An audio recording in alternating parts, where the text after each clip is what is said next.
चलते चलते उसके पीछे शेर लग गया। कौन लग गया? शेर।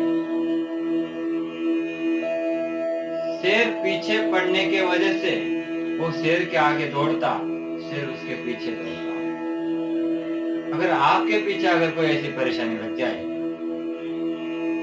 मृत्यु के सिवा आपको कोई दिखाई न दे, अपने आप को बचाने के लिए आप कितना दौड़ेंगे, तो फिर पूर्ण ताकत लगा के पूर्ण शक्ति से वो दौड़ता रहा, दौड़ता रहा, दौड़ता रहा।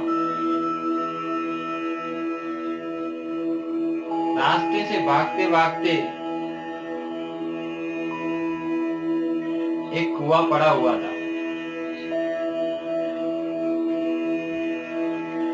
उस कुएं में वो जाकर गिरा।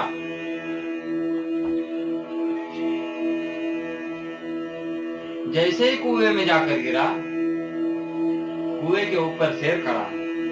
वो कुएं में जाकर गिरा और जैसे ही जाकर पड़ा तो उस कुएं के अंदर बरगद के पेड़ की एक टहनी झूला झूल रही थी।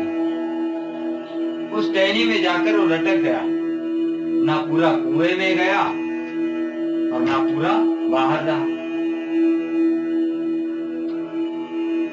तो उसने हाथ में टहनी पकड़ के रखी और जब कुएं में नीचे झुक कर देखा तो क्या देखता है नीचे? उस कुएं में पानी नहीं था।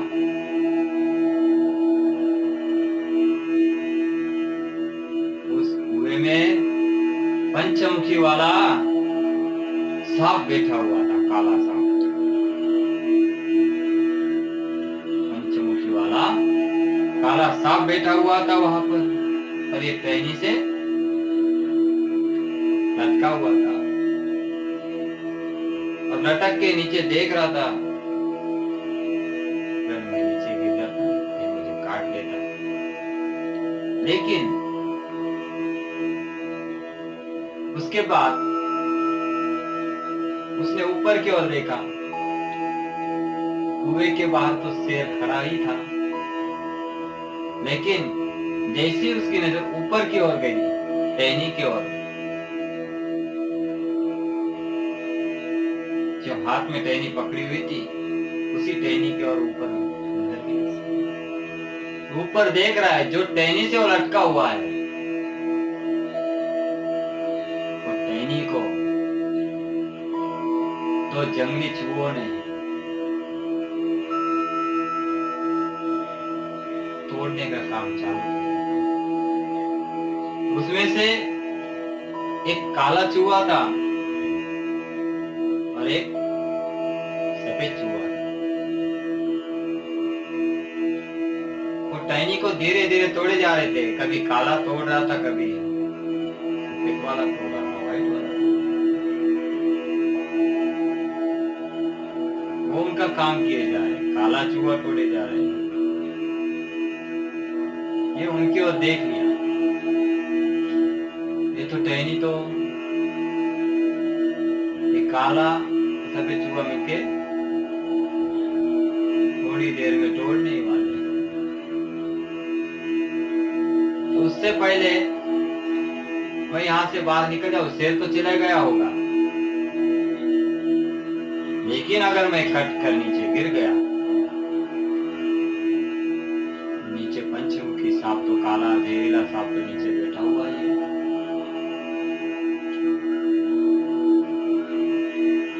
वो तो राम नाम चर्चा करने में तो तुला हुआ है। अब क्या करें? और ऊपर देखा तो चूहों का काम चालू है, वो भी तोड़ने के पीछे लगे हुए हैं। जैसे ही वो हाथ ऊपर उठाता है कुएं के बाहर निकलने के लिए, टहनी को पकड़ के ऊपर मुंह करके ऊपर देखेंगे ना, स्वाभाविकता है। अगर बचना है तो ऊपर से देख के निकलेंगे। जैसे मुंह ऊपर करता है तो कुएं के एक कोने से शहद होता है, मधुमक्खियां होती है शहद वाली, उनमें से शहद अधिक मात्रा में होने के कारण वहां से शहद की एक एक बूंद गिरनी शुरुआत होती है। और जैसे ही बूंद गिरनी शुरुआत होती है, जैसा ऊपर देखता है तो इसके मुख में आकर वो बूंद गिरती है।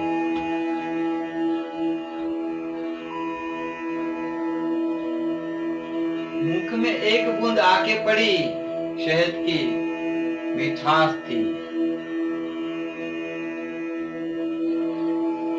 तो मजा आ गया। कि दूसरी आकर पड़ी, तीसरी, वही रुका रहा, शहद की मिठास नहीं।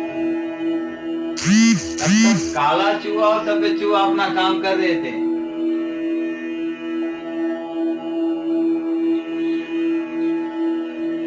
और ये उस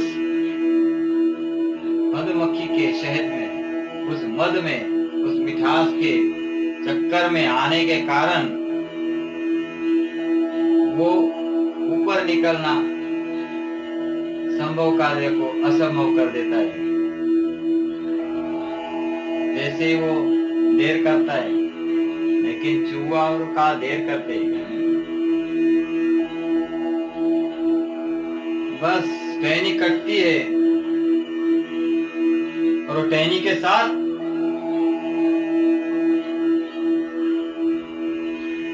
नीचे कुएं में आकर उस पंचमुखी वाले काले सांप पर आकर गिर जाता है। तो काला सांप है,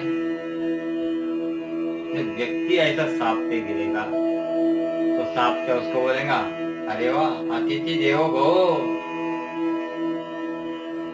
अच्छा हुआ तुम आ गए, ऐसी बात करेगा? नहीं। वो जैसे ही गिरा, वैसे तो नाग देवता क्रोधी होते हैं, जैसे ही पड़ा वैसे ही उसको नाग देवता ने काट लिया और उसका मृत्यु वहां पर हो गया। वो पंचमुखी वाला सांप था। कौन सा था? पंचमुखी वाला काला, पंचमुखी वाला काला सांप था। तो इसका मतलब क्या हुआ? जब उसके पीछे शेर पड़ा था तो कुएं में आकर पड़ा, दौड़ते दौड़ते इधर से भागो, उधर से भागो, वहां से भागो, वहां से भागो, वहां से भागो, भागते भागते भागते भागते उस कुएं में आकर पड़ा। जब ये जीव संसार में जीता है और जीते जीते कई दुखी कर्मों को छोड़कर सुखी कर्मों की ओर भागता है, लेकिन दुखी कर्म उस शेर के जैसे होते हैं, उसका पीछा नहीं छोड़ते। तो सुख की खोज में दौड़ रहा है और जाके ऐसे कुएं में पड़ रहा है जहां उसकी कोई बचने की संभावना नहीं है। फिर भी उसका कोई प्रारब्ध है तो बचने की संभावना है। जब वो कुएं में जाके पड़ रहा है, जब वो सफेद काला चूहा, इसका मतलब है काला चूहा यानी काली रात और सफेद चूहा यानी दिन। ये काला चूहा यानी काली रात, सफेद चूहा यानी सफेद दिन, ये दोनों मिलकर उस जीव के जीवन को काट धीरे धीरे करके। उसे पता भी है ये कटेगा और नीचे मृत्यु। पंचमुखी वाला सांप जो पंचभूतों से शरीर तैयार है, पंचमुखी वाला सांप उस पंचभूति शरीर को मृत्यु तक ले जाने में संभव रहेगा। वो इंतजार कर रही है काली मृत्यु नीचे, तो इसे पता है नीचे मृत्यु है। ऊपर देखा है दिन है रात है, एक एक करके कटते जा रहे, कटते जा रहे, कटते जा रहे, कटते जा रहे। लेकिन वो दिन और रात कटने से पहले ही वो तर जाता था। उसी टहनी का सहारा लेकर वो ऊपर निकलकर और कोई मार्ग से निकल जाता था। तब तक शेर तो निकल जाएगा। कोई भी कष्ट दुख आए तो रुकने के लिए नहीं आते, तो जाने के लिए। कोई भी कष्ट आने दो, आ जाया, वो रुकने के लिए नहीं आया, जाने के लिए आया। ऐसा कौन सा कष्ट है जो 100 साल पहले, 20 साल पहले, 10 साल पहले, 5 साल पहले, 1 साल पहले आया था और आज तक वैसे के वैसे ही खड़ा है? नहीं, जो आया वो गया, जो आता है वो जाता है। तो इस प्रकार